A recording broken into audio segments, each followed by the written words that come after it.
Hey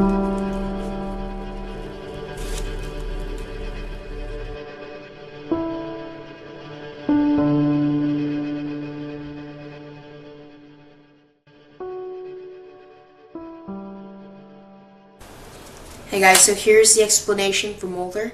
And what you're going to do in order to learn this flourish is you're going to take about half the deck. Depending on how big your hands are, you're going to take about half the deck. And if your hands are a little bit smaller, you can take a little bit less. And you're going to hold the deck in a pinky break, separating the two halves just like so. Now, depending on which hand you're most dominant in, you're going to hold the cards with the opposite hand. So if you're a lefty, you're going to be holding it in the right hand. If you're righty, you're going to be holding it in the left hand. So what you're going to do is you're going to contact the upper part of the deck with the pinky, with your right pinky, and holding it with the base of your thumb.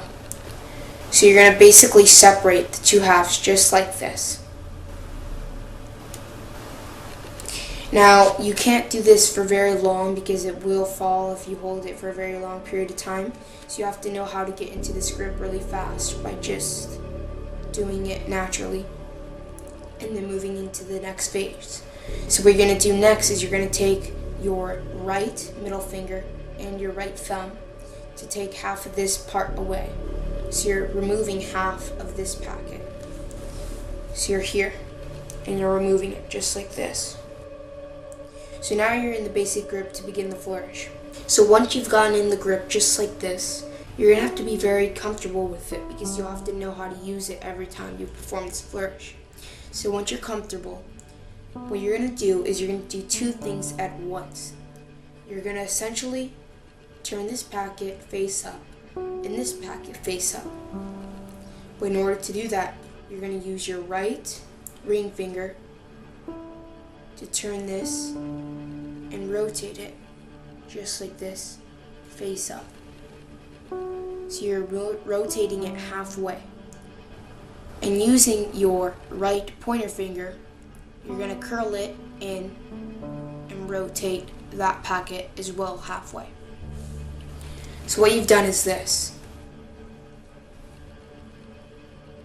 You've done that. Now what you want to do is the same thing, but just turning them back face down. So you just want to do the same thing. Now what you're going to do is you're going to rotate it, this one, the same way using your pointer finger, but just curling it back in. Now I'll show you how this looks in the flourish itself so you will be able to see. You're coming here, right? You come back, and now you're going to rotate this halfway again. Now once you've done this, you're going to want to contact this packet with the packet in your less dominant hand, the main part of the deck. So you're going to want to contact it just like this using your opposite thumb to touch this packet and bring it closer just like this. And you're going to want to square it up with that packet. So I'll show you what it looks like again. You've gone from here to here, and now you've rotated this.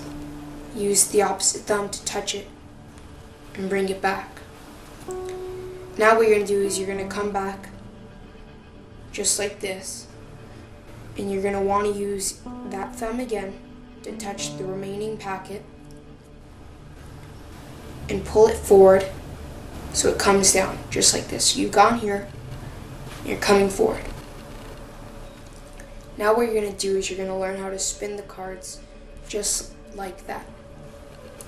So when you've come to this position, you're going to use your right or left ring finger to contact this part of the deck, and you're going to rotate it just like this by applying pressure and just releasing.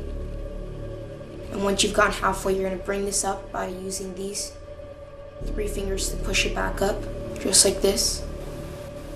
And then you'll touch it again with the ring finger. And just do it one more time.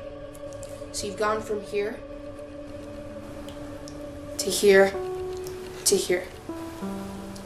Now here's the final stage in the flourish, which you have two outs for. You can do this method, or you can do this method.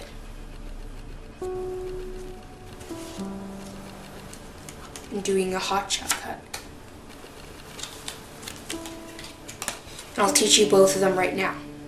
Now in order to do the first method of the finish, what you're going to want to do is after you've done the two spinning, you're going to want to use your opposite thumb to contact this packet and pull off one card. Just like this. And that's going to go on top of that other packet just like this. And this packet is going to clear itself and revolve halfway up just like this. So what you've done is you've done the two spins, you've taken the card off just like this, and now it clears itself by coming up face up. So what you're going to do now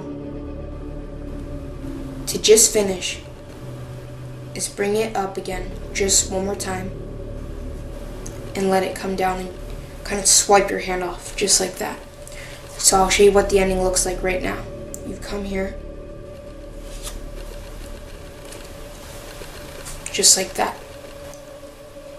Now to do the other method, it's going to be a little bit harder because you're going to learn how to do the hot shot cut.